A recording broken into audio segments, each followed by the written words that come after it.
Hello there, you're tuning into a brand new week of exciting cultural news here on Culture Mosaic. First off, we'll meet up with a woman who has spent half of her life collecting ancient artifacts of the Ede ethnic group here in the country. Then it's off on a Vietnam photo adventure with photographer Arnaud Foucard. Then our Connecting Cultures, we will discover the love for die-cast toys. All that and more coming up on this edition of Culture Mosaic. A passion for the artifacts of the ethnic Ede group. French photographer takes us on a photographic tour around Ho Chi Minh City. And toy cars, the enthusiasm for die-cast toys.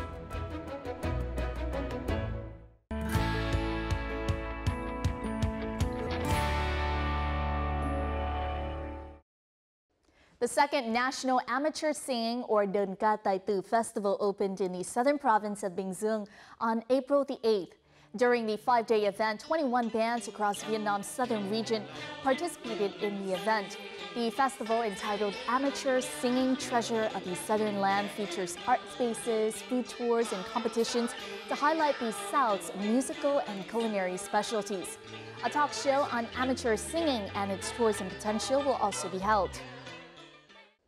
Also on Saturday, April 8th, a festival that celebrated the cultural exchange between Vietnam and Russia was held in Sơn Tây of Hanoi, with the participation of students from Vietnam and Russia. The festival attracted participants with traditional foods of the two countries, traditional Russian dance and songs. More than 500 students studying Russian in provinces such as Hải Dương, Hải Phòng, and Nghệ An joined in the festival and gave special performances. The colorful Vietnam and Russia Festival aims to support the teaching and learning of Russian in Vietnam. It is a chance for the students of the two countries to meet one another, thus strengthening the friendship between the two sides. In the past week, one of the most highly anticipated events of the Vietnamese film industry, the Cánh Diều Vàng or Golden Kite Awards 2016, took place. Considered the Vietnamese Oscars, this is an annual event to honor the most outstanding works and achievements of the Vietnamese filmmakers. The most important title of the night, Best Picture, went to Saigon, I Love You by Lee Minh-thắng. VTV produced Zippo, Mustard, and You dominated the awards with victories in 5 categories: Best Actress in a Supporting Role, Best Actress and Actor in a Leading Role, Best Camera Work, and Best TV Series. Another VTV producer, director That Quỳnh Tư, seized glory on the night when his documentary The Two Children won Best Documentary and Documentary Director for its heart-touching real-life story.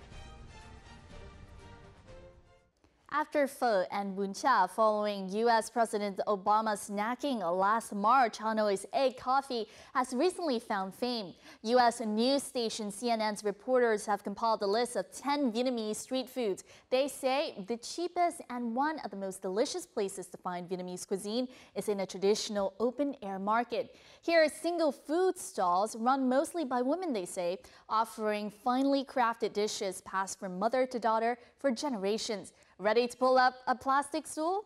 At the recently held Vietnam International Travel Mart that took place in the capital, the Vietnam Culinary Conservation Research and Development Center was established in order to promote Vietnamese cuisine. An international street food festival will be one of the first activities organized by the Vietnam Culinary Conservation Research and Development Center. How to promote Vietnamese cuisine as a national brand, and how to make Vietnam become one of the world's culinary hotspots are the questions that have arisen over the past few years. Trước đây người ta thường nói là du lịch sẽ gắn liền với ẩm thực, nhưng mà chúng tôi đề nghị khác đi. Cái ẩm thực sẽ gắn liền với cái du lịch, bởi vì khi người ta đến một đất nước, khi đến một vùng miền, người ta sẽ nghĩ đến ăn cái gì, cái món gì đặc trưng của vùng miền đó. Thì chính từ chỗ đó chúng ta phải đặt nó là ẩm thực trước và du lịch sau. Thì hai bên này sẽ phối hợp với nhau, giữa ẩm thực và du lịch phối hợp với nhau sẽ là một cái cặp đôi hoàn hảo, mà từ đó có thể phát triển được cái du lịch Việt Nam, và trong đó là cái ẩm thực Việt Nam chúng ta. For spring rolls, stuffed pancakes, or bánh mì are just four of about 50 typical dishes of Vietnam that are popular with foreign tourists. Vietnamese food is praised for its geographical diversity and contrasting flavors. Trung tâm này là thể hiện cái quyết tâm của Hiệp hội Du lịch Việt Nam là tạo ra những sản phẩm đặc thù mang sâu sắc văn hóa của Việt Nam để chinh phục khách du lịch trên thế giới. Cho nên chúng tôi tin tưởng chắc chắn sẽ thành công. Với những món ăn ngon của Việt Nam, với những lời khen của du khách khắp bốn phương về ẩm thực Việt Nam, chúng ta hoàn toàn có lợi thế để có thể phát triển. Many countries already promote their tourism through their culinary heritage, and food is seen as one of the quickest ways to promote the country's advantages. Taking advantage of this strength is also expected to increase the development of service sector, supporting production such as agriculture, aquaculture, and seafood in the country. Jiangha National Park is not only famous for its magnificent natural landscapes, but also its cultural traits as well. Tourists coming here this weekend will get to immerse in the festivities of Jiangha Festival, also known as the Saint Quy Minh Đại Vương Festival. The event will feature traditional rituals that express gratitude towards ancestors. These rituals include the sit-on chair, dragon statue, and holy water parade. This year, the locality will deploy around 1,000 ships as transport for tourists during the event. Moreover, traditional and folk art performances such as swan and Quan Họ singing will also take place during the event. In addition, this year's event will be made even more special with the presence of a dedicated space for the blockbuster hit Kong Skull Island at the national park. More than 100 life-size wax statues of Vietnamese celebrities are currently on display at the Hòa Bình Theater, 240 Ba Thang Hai Street in District 10 of Ho Chi Minh City. The celebrities featured are famous artists from various artistic fields such as theater, film, music, and fashion. The director of the theater said that together with the wax statues, they are also exhibiting the biographies and contributions of each artist to Vietnamese culture. More than 35 billion Vietnam dong, or roughly $1.5 million, was invested into building the museum. Proceeds from ticket sales will be spent on helping poor artists living in Ho Chi Minh City and other southern provinces.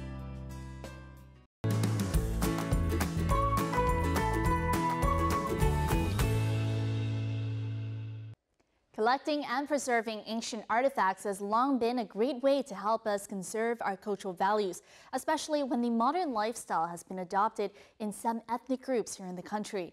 In this week's Culture and Lifestyle, our reporter Hai Anh will bring us to Buôn Ma Thuột City in Đắk Lắk province, where we will meet with a woman who has spent half of her life collecting ancient artifacts of the Ede ethnic group, one of the oldest ethnic groups in the Central Highlands. We'll get to see what's so special about her collection. Nestled in the center of Buôn Ma Thuột City is a gallery displaying the cultural heritage, human life, and the natural world of the Ede ethnic group. I'm here in the Central Highlands, the land which is known for its rich culture. And today I was lucky enough to meet Miss Lee, a special woman who has spent her life collecting ancient items of the Ede ethnic people. So let's follow me and see what we have for today.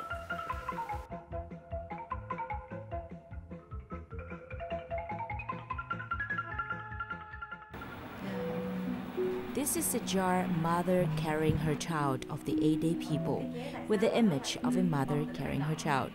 The jar is considered one of the most valuable items among the many artifacts displayed here. It was made hundreds of years ago. Chị Ly có thể chia sẻ là chiếc chén này trong cái bộ sưu tập của mình thì nó có gì đặc biệt không ạ? Cái chén này nó biểu hiện cho tình mẫu tử của người phụ nữ Ede. Từ phụ nữ người Ede người ta đi lên nương rẫy, người ta hay điệu con. Nên người ta làm ra cái chén me bồng con này. Chén này làm được bằng gốm. Về cái loại men, có men mà làm cái gốm này bây giờ không thể nào làm được hết đó. The jar titled Mother Carrying Her Child is one of about 500 ancient artifacts displayed here. It took Lee more than 20 years to collect these pieces.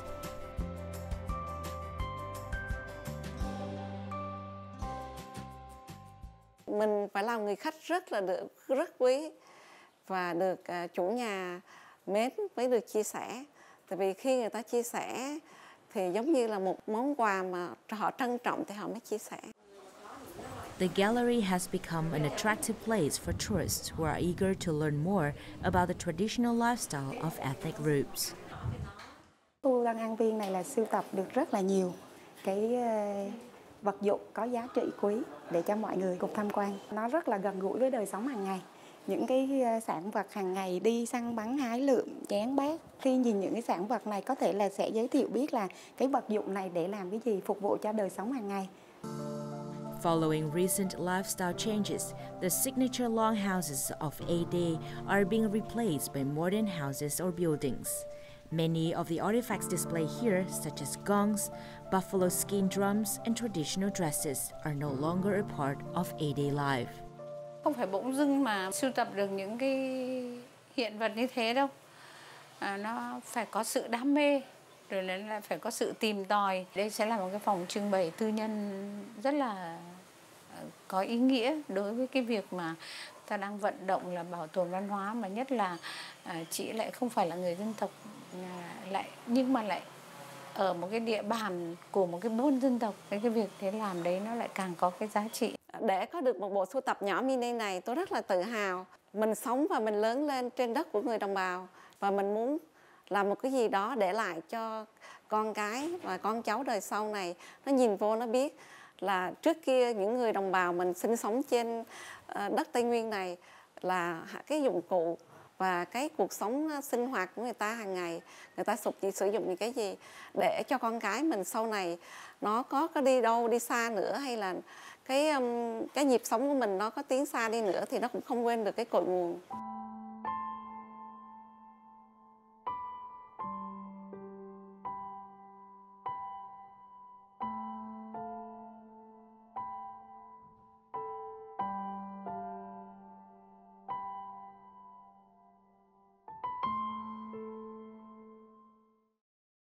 You're tuning into Culture Mosaic, our weekly journal featuring the rich cultural diversity of the nation.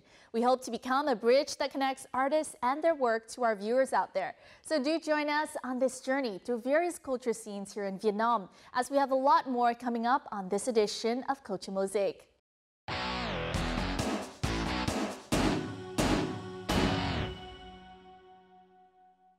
Photography can explore hidden gems in daily life and help to connect people. That's what you'll find after a journey with Vietnam Photo Adventures, a unique tour through the most eye-catching areas in Vietnam by French photographer Arnaud Foucard. Now living in Vietnam for nearly 2 decades, traveling around the country and capturing daily life, photos are Arnaud's passions. And Vietnam Photo Adventures is where he can share these passions with others. We'll get a chance to meet this French photographer to learn more about his love for Vietnam's beauty and his unique photo tour in this week's edition of On the Mic. An old building, an old woman, this little boy, or this man. Each has their own unique stories. And French photographer Arnaud Foucard is collecting all of those stories as part of the urban culture, street culture. As he said, this is the real Vietnam to him. I first came in Vietnam for my job when I was working in tourism in '94, and I settled down in Vietnam in 2000. What I call the rural Vietnam, you just need to go to a remote place. It can be basically anywhere outside of the tourist places.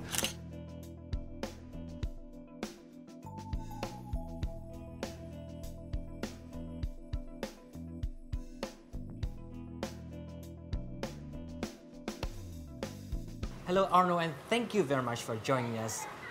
We are here in one of the most favorite places to take photo in Ho Chi Minh City. Can you give us a little bit of introduction about this? Anh Quang apartment buildings has been built in the 60s during the Vietnam War. What I like here is the proximity with the people. When I'm walking the balcony like this, I can see like the inside of everybody's apartment. People are very nice, like anywhere in Vietnam. But it's so easy, you know, to get to see so many people within a very limited area. And we got, like, as you can see, plenty of these buildings. Got a very good light. We got a very nice textures, nice people. So it's a kind of dream for street photography. I'm doing street photography half of my time in Ho Chi Minh City. Bring people here for street photography. This is part of my urban exploration tour. Can you tell us in further detail about the tour that you offer? So I did set up this photography tour and workshop 4 years ago. Mostly, it's expats or tourists traveling here, a bit of Vietnamese as well. I do half of the tours as street photography, the other half as travel photography. So I do half in Ho Chi Minh City, the other half in the Mekong Delta, in central Vietnam, North Vietnam, so the whole country. You seem to have an affinity of shooting subjects around the Chat Lân area. Why so? In Ho Chi Minh City, there are different parts of the city that I like. But I like Chat Lân very much because in Chat Lân we still have everything is remaining a bit like it used to be. There is not so much change that we have in the city center. People are keeping them traditions. You get a lot of textures. You get a lot of things on the streets. You get many coffee, many traditional medicine shops, and so on. So it's very, very traditional. So it's very, very, very good for street photography. Arno's Vietnam Photo Adventures offers visitors to Ho Chi Minh City the chance to explore different parts of the city while developing their photography skills. And the tour that seems to be favored most is Chat Lân Backstreet. A journey with Arno starts with an introduction to the techniques of street photography. Later, tour participants practice by capturing street vendors and passerby going about their daily activities. Reaching the most remote areas of Chat Lân, talking to residents and taking street photos. This American couple not only saw the city, but experienced local life in just one day with Anuel. I could not take that picture in the United States. The people in Vietnam are just so incredibly friendly. Everybody that we've met in Hanoi, Hoi An, and now in Ho Chi Minh, everybody's just been so friendly. You couldn't do what we just did in the United States. Nobody would let you stand there and take a picture of what they're doing. So it's very, very different. We were taking pictures of the guy redoing the tires, and it was just a matter of taking not only a close-up of him, but also pulling back and getting the whole scenery, telling the story of where he is, what he's doing. So it's more than just a close-up headshot. It's pulling back and telling the story of what he's doing.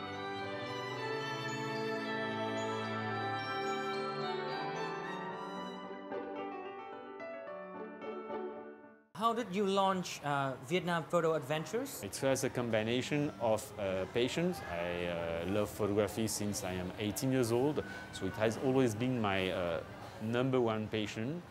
And it was a combination with my previous job. I was working in tourism as an organizer, so I was bringing people and showing them the country and everything, all the infrastructures. And so I just realized that how much I like to spend time with people. I found that way, putting together my passions and what I love with my previous job. Now I'm doing a job which add a passion, so this is just great. So what of Vietnam's culture and people do you hope to show to visitors of your tours? Like the daily life, I will not go deep in the culture stuff, but it's more like, okay, what's happened on the street, what people are doing, what this person is doing. Like sometimes you pass to a person and you don't know exactly what they are doing. So I'm living here for quite a long time now, as almost 17 years, and I know who is doing what. So I can explain that, and I explain the story. So it helps to get an idea of what they want to shoot. When you know what's happened, when you know what the person is doing, you can get a better idea of what to include in your frame. So in your many years of photographing different parts of Ho Chi Minh City, what are some of the most memorable photos that you have taken? I shoot that photo when I was doing some research for a new place. So I wanted to do something in Thu Thiem. I wanted to end a tour there, and I found that guy who was taking care of 50 buffalo in this area. So it was 3 years ago at the sunset, and I had a beautiful sunset, and I had these 50 buffalo with this guy. So I talked with him, and he was explaining me that he was buying the buffalo in Cambodia. He was growing up this buffalo just in front of the first district and sending them after that in Vung Tau. And so I met him maybe 10 more times, you know. So he was putting the buffalo for a day in different places. Now, I think he's still doing that, you know, but like the place is changing. There are many buildings which are growing up, so it will be a bit harder for him, but it's a very nice story. After each tour, Anuel likes to walk down the streets and alleyways and talk to people. He's on his way to collect the most emotional moments of this busy city. It could be the smile of a 72-year-old man selling lottery tickets in Chợ Lớn back streets, or a man with muscular arms recycling tires. Nearly 2 decades living in Ho Chi Minh City, Anuel is still discovering the city and the country as well. As he said, it's the people that make a place, not just the landscape. Aside from Ho Chi Minh City, I know that you also operate tours in other parts of the country.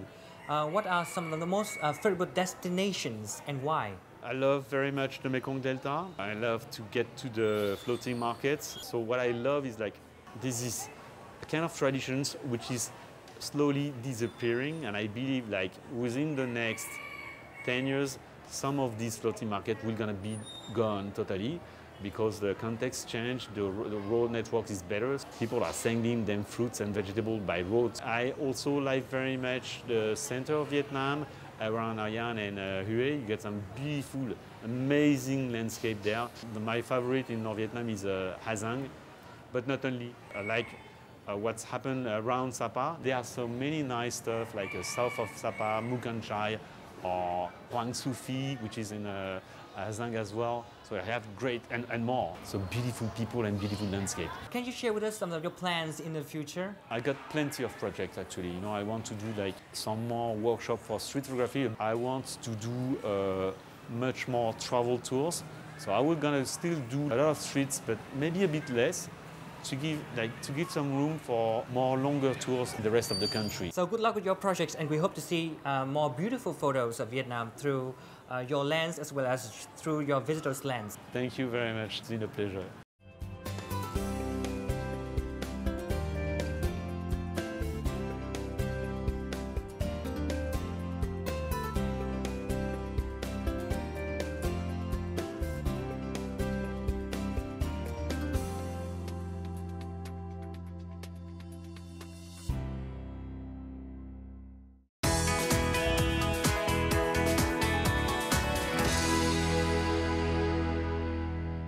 Now, it must be common for many of us to have at least once seen or played with a small toy car when we were kids.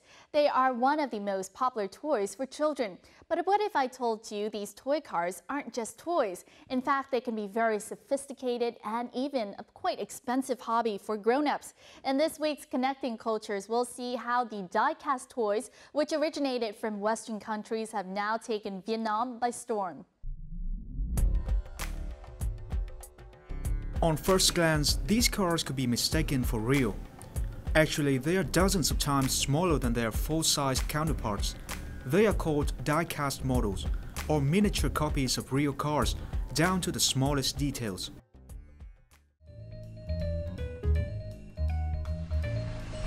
Die-cast is a process of melting an alloy like zinc, then pressing it into a high-pressure mold.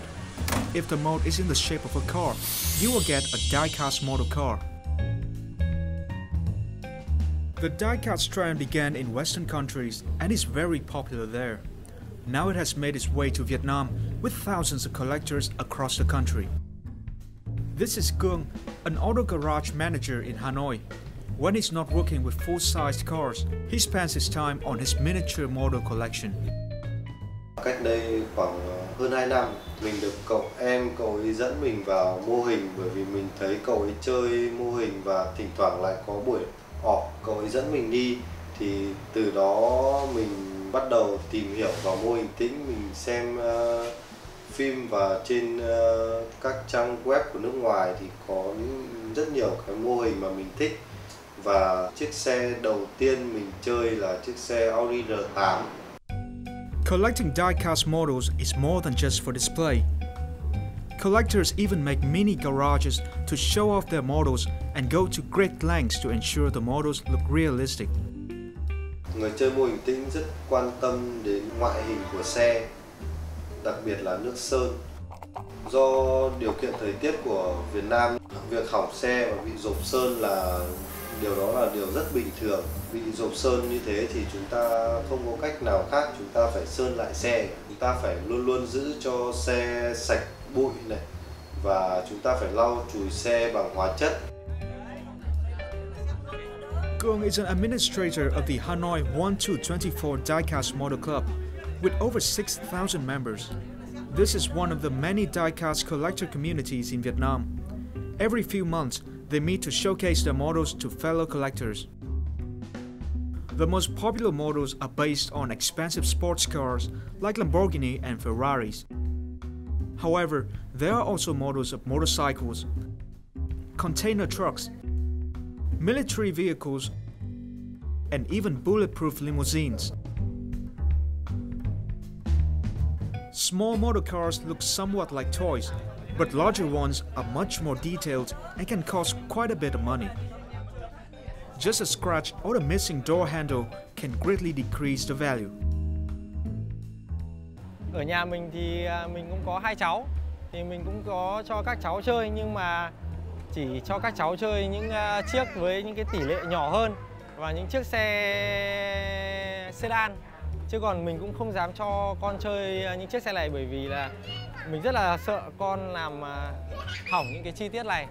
Nên là thường là khi nào mà có một bố thì là 2 bố con cùng chơi, thì là mình vừa chơi mình vừa trông con luôn, và mình có thể là để ý không cho con sờ vào những cái chi tiết của xe. Cả 2 bố con đều là có chung một cái niềm đam mê là về xe ô tô. The more a model resembles real life, the more it is appreciated. Collectors especially care about those that can function like the real versions. Mình thường hay sưu tập những dòng xe SUV, dòng SUV, dòng thể thao đa dụng. Và chiếc xe mà mình đang cầm đây là chiếc Jeep Winley 1952 của AutoArt. Chiếc xe này thì có một điểm đặc biệt hơn so với những chiếc xe khác là nó có cái hệ thống giảm sóc bằng nhíp, giống so với xe thật. Cái hệ thống trục của xe khi mình quay một bánh xe thì là nó sẽ 3 bánh còn lại sẽ quay theo. Và chiếc xe này còn có thể mở được cả kính, gạt kính lên, gập xuống. Và có thêm một cái súng giống như nguyên bản của nó ở trong cái bản Jeep 1952 sử dụng cho chiến tranh. Và đây cũng là chiếc xe Jeep mà nổi tiếng nhất trong dòng Jeep đặt để phục vụ cho mục đích sử dụng vào chiến tranh quân sự. Diecast model collecting in other countries has developed so much that there are now hyper-realistic models, miniature cities, and even races with diecast model cars. In Vietnam, even though the hobby is still new, it has managed to connect cultures and connect people with the same passion. Anh em chơi với nhau như một gia đình và gắn kết với nhau, san sẻ, chia sẻ những cái đam mê. Chiếc xe mô hình tĩnh nó không chỉ còn là một chiếc xe mà nó còn là đứa con tinh thần của mỗi người chơi xe mô hình, và kết nối anh em lại để cùng chia sẻ với nhau về cách chơi, về cách bảo quản xe. And that is also wrapped up this program for this week. If you would like to provide any feedback or comment on anything you've seen here on Culture Mosaic, please feel free to write to us at vtvinternational@vtv.vn and make sure to include both your name and address. You can also log on to our website at vtv4.vn or our YouTube channel at VTV4Go for more of our program. Don't forget to join us next week for another episode of Culture Mosaic. Until then, goodbye for now.